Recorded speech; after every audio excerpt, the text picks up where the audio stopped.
माने ई गाना के भाव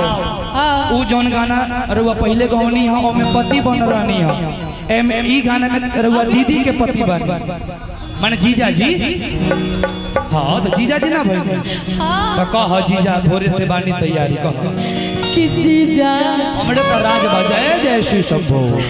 भोरे से बिया तैयारी जी जीजा जल्दी लेके आई गाड़ी जी आज जाके मत भरना पतिया भूलती हो ए जीजा तारा जीजा जी के बड़का भाई दिले हो तारा बड़का जीजा बड़ा मजा आ रहा है सब म्यूजिशियन लोग के यह आनंद हो आनंद का यही तो अनुभव करना है। आज जाके मत भरना पतिया हरियाणा हरियाणा चुरिया जीजा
मुर्गी तो सब लोग मारे लगता है मुर्गा मारो मुर्गा दीदी भोरे से बिया तैयारी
जी के बड़का भाई के तरफ से बहुत सारा जो पुरस्कार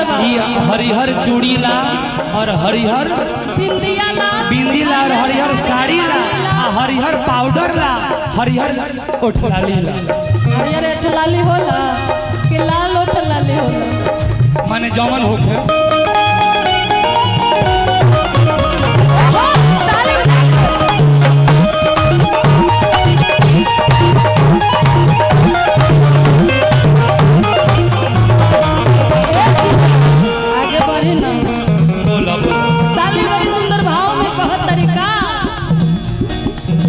अकेला सवारी